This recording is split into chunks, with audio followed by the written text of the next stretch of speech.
February 17, 1944. The pre-dawn darkness over the Central Pacific concealed the largest naval striking force ever assembled for a single operation. Task Force 58, commanded by Rear Admiral Marc Mitscher, had positioned itself 90 miles northeast of Truk Lagoon with 12 fleet carriers. For light carriers, 7 fast battleships, and 13 cruisers spread across 4 task groups covering 60 square miles of ocean. The target was Japan's most formidable naval base in the Central Pacific, Truk Lagoon, the anchorage that Japanese propaganda had dubbed the Gibraltar of the Pacific, and American intelligence considered the linchpin of enemy resistance in the Caroline Islands. Admiral Raymond Spruance, commanding the Fifth Fleet from his flagship USS Indianapolis, reviewed the final intelligence reports as his task force maintained radio silence in the pre-attack hours. Truk Lagoon harbored over 60 Japanese warships and auxiliaries, including the heavy cruisers Nachi and Haguro, for destroyers, 3 submarines, and dozens of cargo vessels, tankers, and transports. The atoll's 5 airfields housed approximately 365 aircraft, 200 fighters, 100 bombers, and 65 reconnaissance planes representing the concentrated air power of the 4th Fleet and 22nd Air Flotilla. What Japanese commanders didn't know was that American cryptographers had intercepted and decoded their fleet movements, giving Task Force 58 complete intelligence on enemy dispositions within Truk's 40-mile diameter lagoon.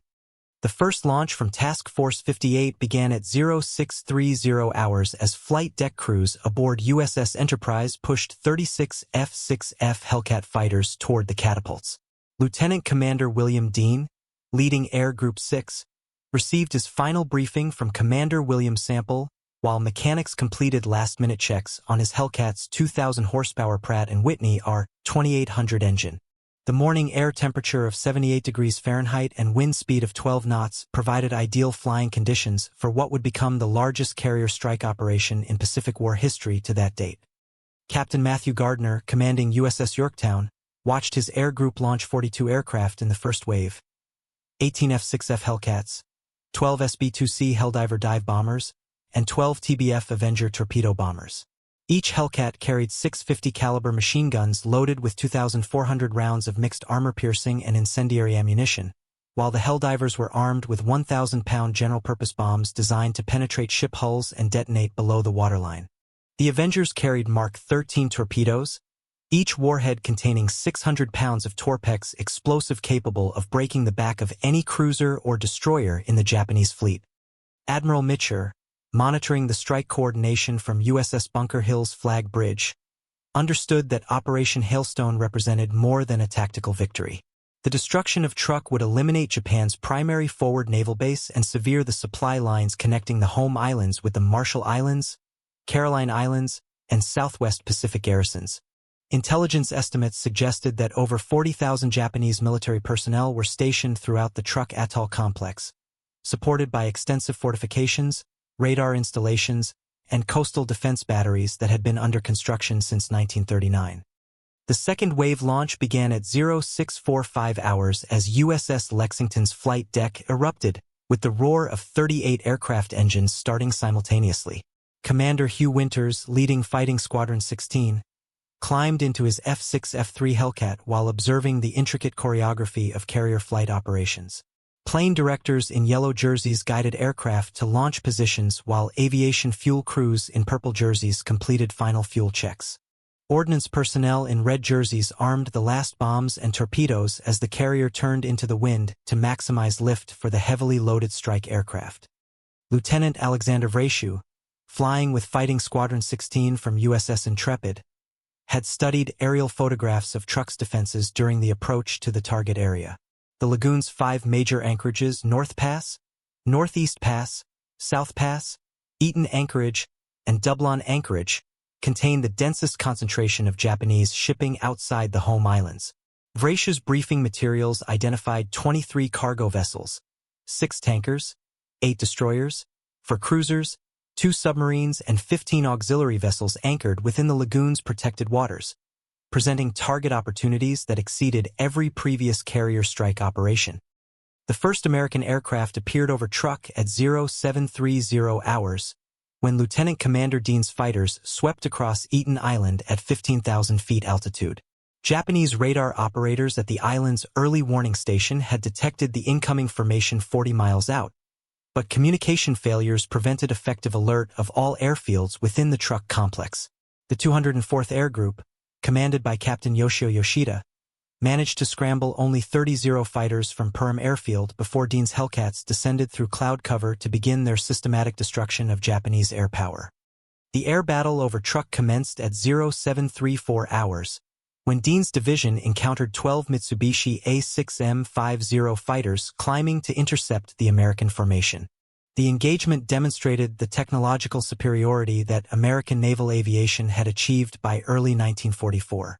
Dean's F6F3 Hellcat, powered by its 2,000 horsepower radial engine, could outclimb, outdive, and outgun any aircraft in the Japanese inventory. His 650 caliber machine guns, firing at a combined rate of 4,800 rounds per minute, could destroy enemy aircraft with short bursts that lasted only seconds. Lieutenant Junior Grade Hamilton McWhorter, flying wing position in Dean's division, engaged 3 Zero fighters in a climbing spiral that carried the combatants from 15,000 feet to 22,000 feet in 4 minutes of intensive maneuvering. McWhorter's Hellcat demonstrated its superior power-to-weight ratio by maintaining energy advantage throughout the engagement, allowing him to dictate the terms of combat. His gun camera recorded the destruction of 2 enemy fighters, both victims of concentrated 50 caliber fire that shredded their aluminum airframes and ignited their unprotected fuel tanks.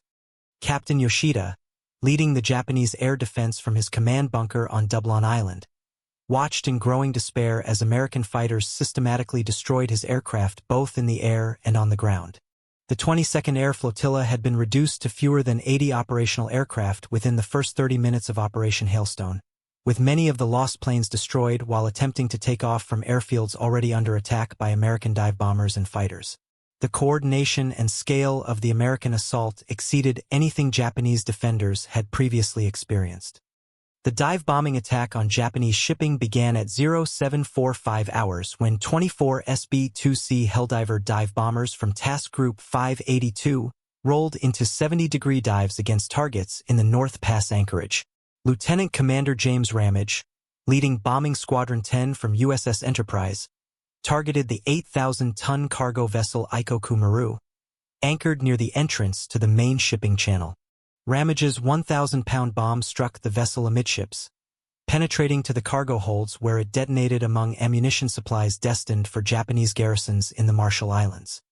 The explosion of Ikoku Maru created a fireball visible from 50 miles away as 3,200 tons of ammunition and fuel erupted in a blast that shattered windows on Dublon Island and sent debris raining across a 2-mile radius. The cargo vessel disappeared in the explosion, leaving only a crater on the lagoon floor and oil slicks that would burn for 3 days. Lieutenant Junior Grade Robert Winston, flying in Ramage's formation, described the scene in his mission debrief. The whole ship just vanished in a white flash. 1 second it was there. The next there was nothing but smoke and fire on the water.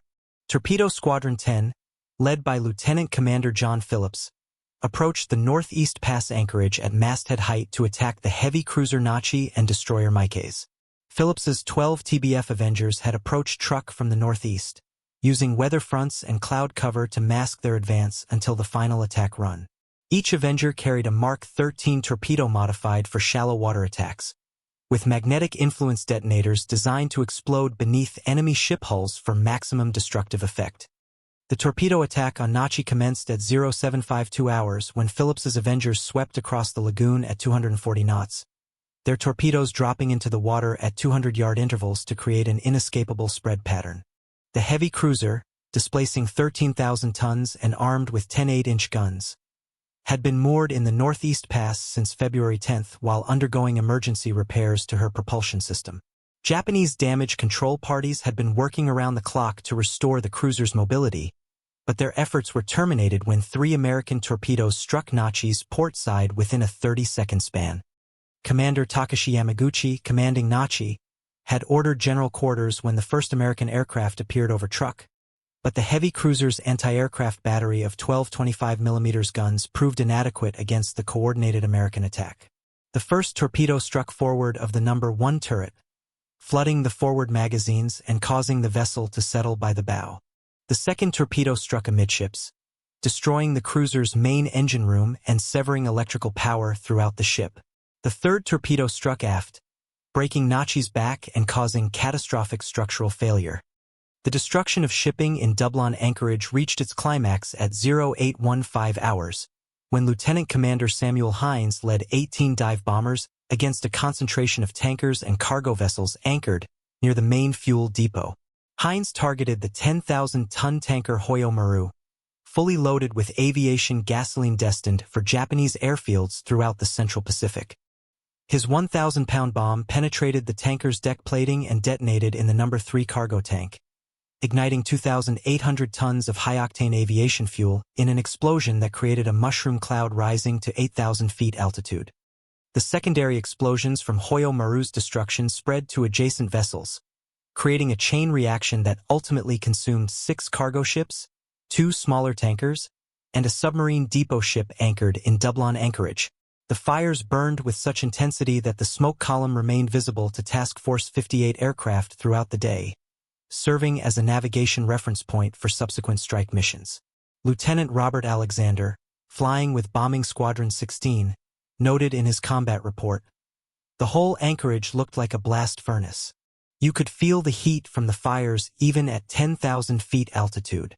Admiral Chuchi Nagumo, commanding the 14th Air Fleet from his headquarters on Saipan, received the first reports of the American attack on Truk at 0830 hours. The messages, transmitted by radio operators who had witnessed the destruction from observation posts around the lagoon, described a level of devastation that Nagumo initially refused to believe. The reports indicated that American carrier aircraft had achieved complete surprise, destroyed over 200 Japanese aircraft, and sunk more than 30 vessels in the first 2 hours of Operation Hailstone. The second major strike wave from Task Force 58 arrived over Truk at 0900 hours with 127 aircraft from Task Groups 581 and 583. This formation included 54 F-6F Hellcat fighters, 36 SB-2C Helldiver dive bombers, and 37 TBF Avenger torpedo bombers, representing the largest concentration of carrier aircraft ever employed against a single target. Commander David McCampbell, leading the fighter escort, had orders to destroy any remaining Japanese aircraft while providing protection for the attack planes assigned to finish the destruction of enemy shipping. The systematic elimination of Japanese air power continued throughout the morning as American fighters swept across Truk's 5 airfields, destroying aircraft on the ground and engaging the few enemy pilots brave enough to challenge the overwhelming American formation. By 1,000 hours, Fighting Squadron 15 had claimed 43 enemy aircraft destroyed, while suffering only 2 F-6F Hellcats damaged by anti-aircraft fire. The kill ratio exceeded 20-1, demonstrating the complete technological and tactical superiority that American naval aviation had achieved over Japanese forces. Lieutenant Eugene Valencia, flying with Fighting Squadron 9 from USS Yorktown, encountered the largest formation of Japanese fighters during the morning engagement when 18-0 fighters attempted a coordinated attack against American dive bombers over Perm Airfield. Valencia's 4-plane division, employing the tactics he had developed during previous Pacific operations, destroyed 12 enemy aircraft in 6 minutes of combat without losing a single Hellcat. Valencia's innovation involved coordinated attacks by fighter pairs, with one aircraft serving as bait while its wingman positioned for killing shots from advantageous angles. The destruction of Japanese infrastructure reached a new level of intensity when 24 dive bombers from USS Bunker Hill attacked the main fuel storage facility on Dublin Island at 1,030 hours. The facility contained over 45,000 barrels of aviation gasoline, diesel fuel, and lubricating oil stored in above-ground tanks that had been dispersed across the island to minimize damage from potential air attacks. The American assault, however, employed incendiary bombs specifically designed to ignite petroleum products, creating fires that would burn for weeks and render the facility unusable for the remainder of the war. Captain Ralph Ofstie, commanding Air Group 8 from USS Bunker Hill, led the attack on Truk's communication center and radar installations with 18 fighters and 12 dive bombers armed with 500-pound general-purpose bombs. The primary target was the central radio station on Moan Island, which served as the communication hub for all Japanese forces in the Caroline Islands. Ofsties formation achieved complete surprise against the facility, destroying the main transmitter building and severing radio contact between Truk and Japanese headquarters on Saipan. The psychological impact of Operation Hailstone on Japanese personnel throughout the Truk complex became apparent as the morning progressed and American attacks continued without pause. Rear Admiral Masami Kobayashi, commanding the 4th Fleet headquarters on Dublin Island, ordered the evacuation of non-essential personnel to bomb shelters as fires from destroyed fuel dumps spread across the island. The Admiral's War Diary, recovered after the war, described the American attack as a demonstration of air power beyond anything we had imagined possible. By 1100 hours, the waters of Truk Lagoon had become a graveyard of Japanese shipping as the systematic destruction continued throughout the anchorages. The cargo vessel Yamashiro Maru, carrying supplies for garrisons in the Marshall Islands, had been struck by 3 bombs and settled on the lagoon floor with her superstructure protruding above the surface. The tanker Shinkaku Maru, loaded with fuel oil, burned with such intensity that the flames could be seen from 30 miles away. The destroyer Fumizuki, caught while attempting to escape through North Pass, had been torpedoed and left dead in the water with her forward section completely destroyed. Lieutenant Commander Robert Dose, leading Torpedo Squadron 6 from USS Enterprise, achieved one of the day's most spectacular successes when his formation attacked the seaplane tender Akatsushima anchored near Eaton Island. The vessel, displacing 4,650 tons and serving as headquarters for the 802nd Air Group's flying boat operations, had been modified with additional anti-aircraft guns and radar equipment. Dose's attack approached from multiple directions, with 6 Avengers launching torpedoes at 30-second intervals to saturate the target area. The destruction of Akatsushima eliminated Japanese long-range reconnaissance capability in the Central Pacific, as the tender had supported the operations of 12 Kawanishi H-8K, flying boats capable of patrolling 2,000 miles from Truk. The loss of these aircraft would blind Japanese commanders to American fleet movements throughout the remainder of the Central Pacific campaign, contributing to the strategic success of subsequent operations against Saipan, Guam, and Tinian. Admiral Mitscher, monitoring the progress of Operation Hailstone from his flag bridge aboard USS Bunker Hill, received continuous reports of success that exceeded even optimistic pre-attack estimates. By noon on February 17, 1944, Task Force 58 had destroyed over 200 Japanese aircraft, sunk 32 vessels, and eliminated Truk's effectiveness as a naval base without losing a single American ship. The operation demonstrated the devastating potential of coordinated carrier aviation when employed against concentrated enemy forces. The afternoon strike missions focused on completing the destruction of Japanese facilities that had survived the morning attacks. Lieutenant Commander Robert Fowler, leading 30 dive bombers from Task Group 584, targeted the submarine base on Dublin Island, where 3 Japanese submarines had been undergoing refit since January. The attack employed 1,000-pound armor-piercing bombs designed to penetrate the reinforced concrete of the submarine pens, causing internal explosions that collapsed the structures and trapped the submarines permanently. Captain Arleigh Burke, serving as Chief of Staff to Admiral Mitscher, compiled preliminary damage assessments that painted a picture of complete American victory. The statistics told the story of a one-sided battle. Task Force 58 had flown 1,250 sorties against Truk while losing only 25 aircraft to enemy action and operational accidents. Japanese losses included 270 aircraft destroyed, 60 ships sunk or severely damaged, and thousands of personnel killed or wounded. The kill ratio in aerial combat exceeded 15-1, demonstrating American technological and tactical superiority. The strategic consequences of Operation Hailstone became apparent to Japanese commanders throughout the Pacific as reports of Truk's destruction reached fleet headquarters. Admiral Manichi Koga, commanding the combined fleet, understood that the loss of Truk eliminated Japan's primary forward naval base and forced a complete revision of defensive strategy in the Central Pacific. Without Truk's facilities, Japanese forces could no longer support major fleet operations in the Caroline Islands or provide effective resistance to American advances toward the Mariana Islands. The human cost of Operation Hailstone extended far beyond the immediate casualties suffered during the attack. Japanese personnel who survived the bombing found themselves stranded on isolated atolls with minimal supplies and no prospect of reinforcement or evacuation. The destruction of shipping and fuel supplies meant that Truk's 40,000-man garrison would remain cut off for the remainder of the war, consuming vital resources that Japan could no longer afford to lose. Lieutenant Robert Duncan, flying an F-6F Hellcat with Fighting Squadron 31 from USS Cabot, participated in the final fighter sweep over Truk at 1,600 hours.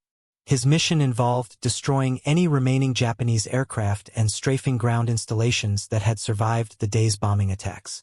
Duncan's combat report described the lagoon as a sea of burning oil and wreckage, with smoke columns rising from every island. The scene represented the complete destruction of what had been Japan's most formidable Pacific stronghold. The technological innovations displayed during Operation Hailstone would influence naval aviation doctrine for decades. The coordination of multiple carrier task groups, precision timing of strike missions, and integration of fighter, bomber, and torpedo aircraft demonstrated principles that became standard for large-scale carrier operations. Admiral King, Chief of Naval Operations, described Hailstone as a perfect demonstration of carrier aviation's strategic potential. Commander William Martin, leading Air Group 29 from USS Cabot, achieved one of the day's most challenging victories when his formation located and destroyed the Japanese submarines I-169 and Ro-45 while they attempted to escape from Truk submerged. Martin's pilots employed a new tactic involving coordinated attacks by torpedo bombers and dive bombers, forcing the submarines to surface where they could be destroyed by strafing attacks from F-6F Hellcats. The innovation demonstrated American adaptability and tactical creativity under combat conditions. The intelligence value of Operation Hailstone extended far beyond immediate tactical considerations. American photo reconnaissance aircraft collected extensive imagery of Japanese defensive installations, ship designs, and operational procedures that influenced subsequent Pacific operations. The captured documents and equipment provided insights into Japanese capabilities and intentions that shaped American planning through the end of the war. As evening approached on February 17, 1944, the waters of Truk Lagoon reflected the fires that continued burning on every major island in the atoll complex.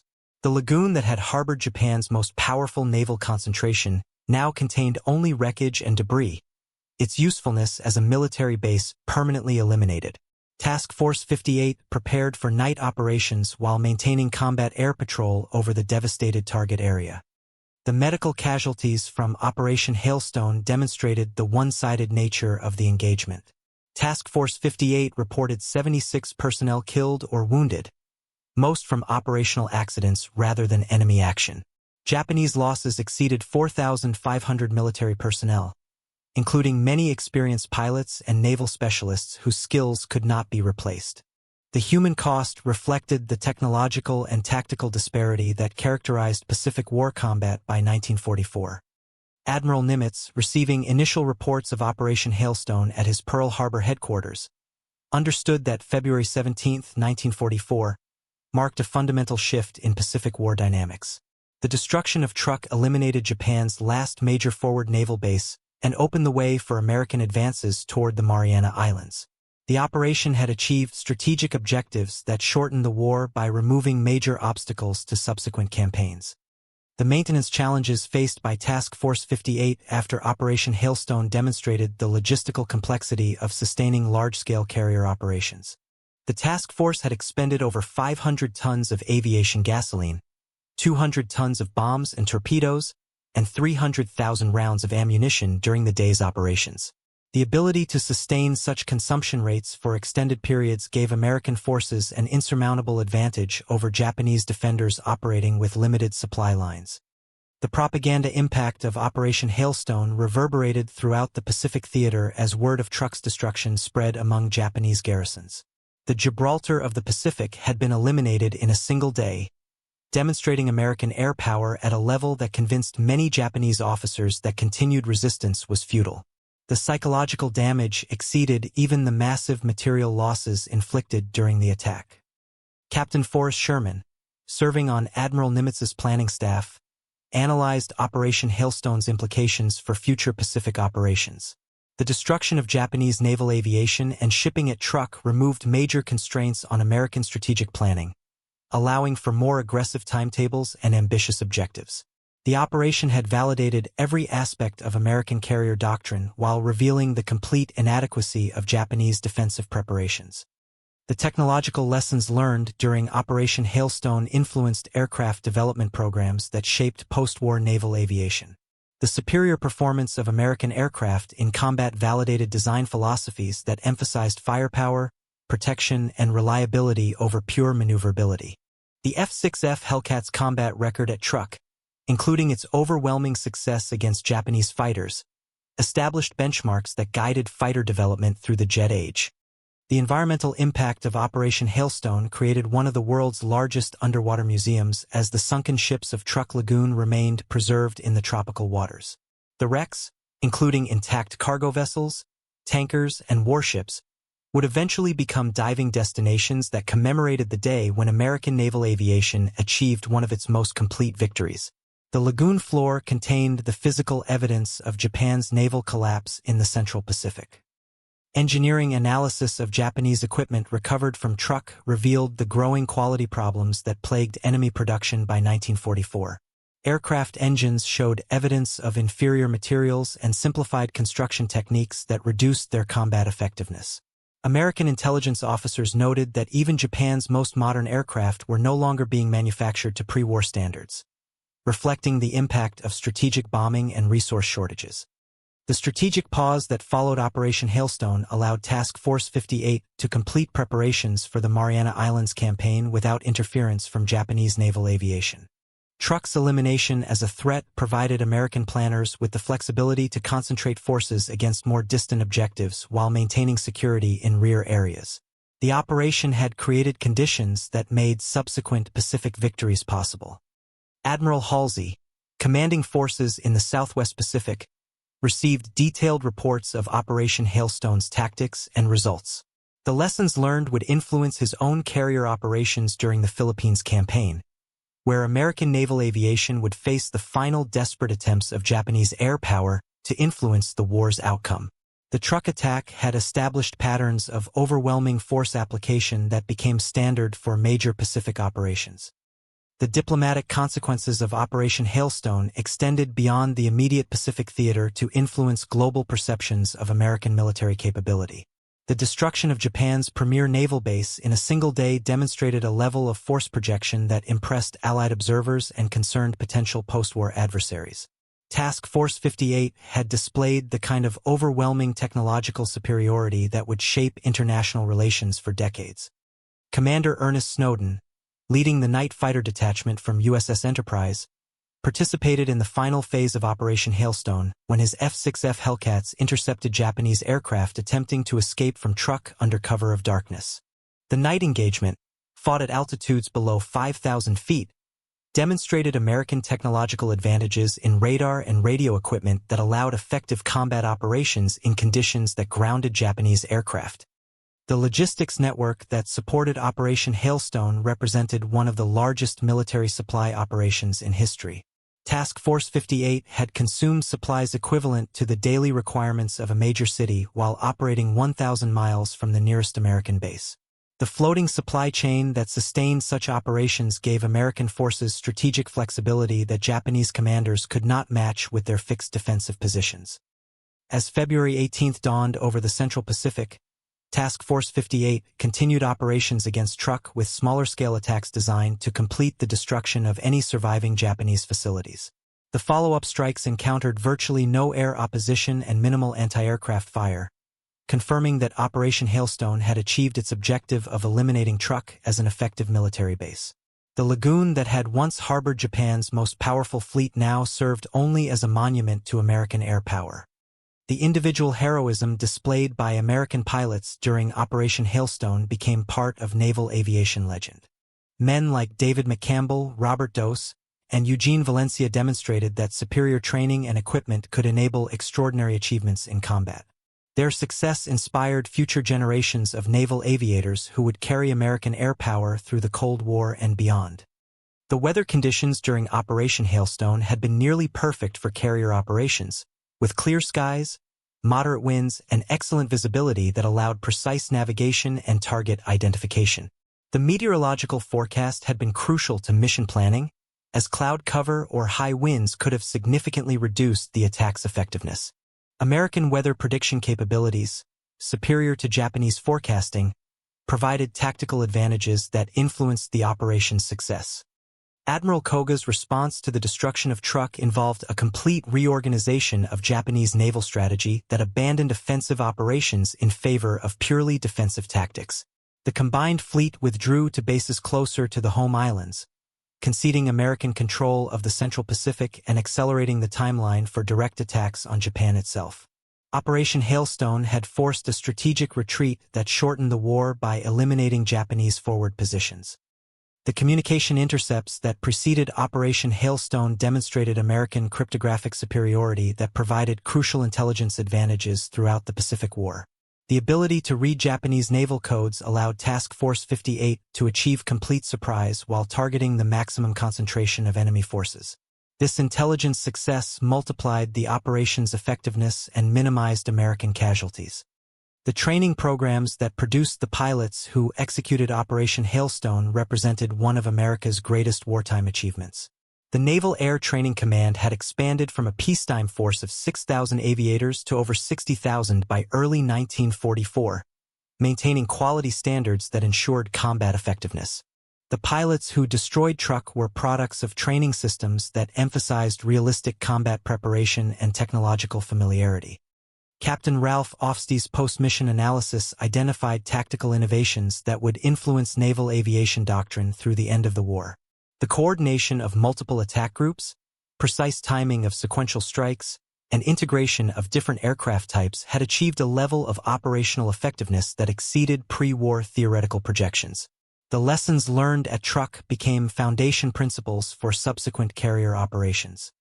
The maintenance crews who supported Operation Hailstone worked around the clock to keep Task Force 58's aircraft operational during the intensive combat operations. Aviation mechanics, ordnance specialists, and fuel handlers maintained aircraft availability rates above 85% despite the heavy operational tempo and combat damage from anti-aircraft fire. Their efforts enabled the sustained attacks that made Operation Hailstone successful. The photography mission flown over Truk on February 18 documented the complete destruction achieved by Operation Hailstone while providing evidence for post-war damage assessment studies. The images showed a lagoon filled with sunken ships, airfields covered with destroyed aircraft, and installations reduced to rubble by American bombing. The visual record confirmed that Truk had been eliminated as a military threat.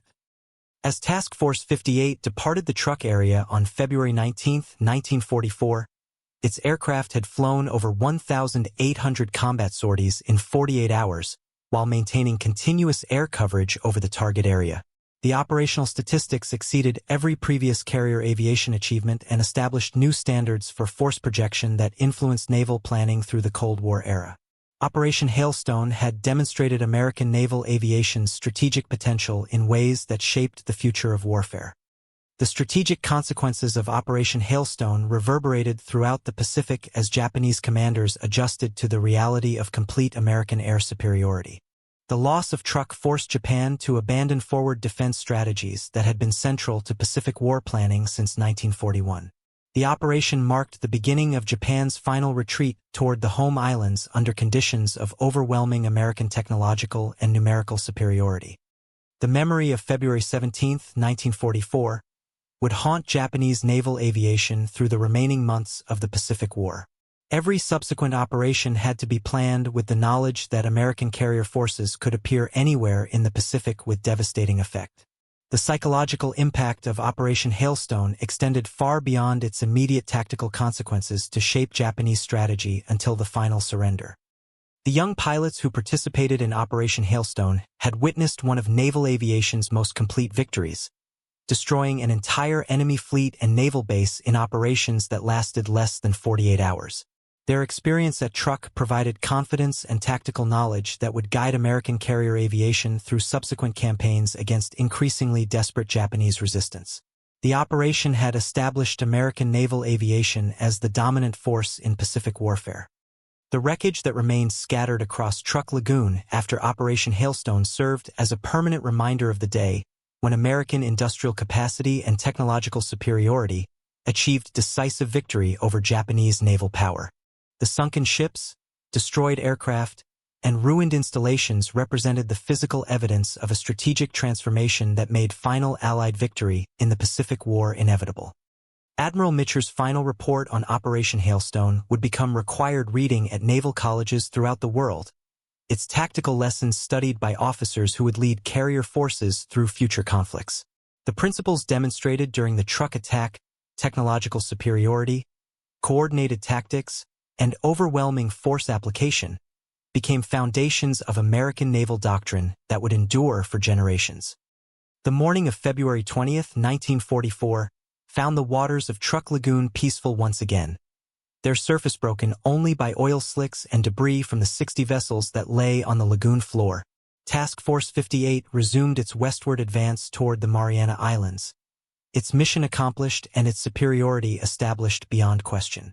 Operation Hailstone had eliminated Japan's Gibraltar of the Pacific and opened the way for the final advance toward Tokyo.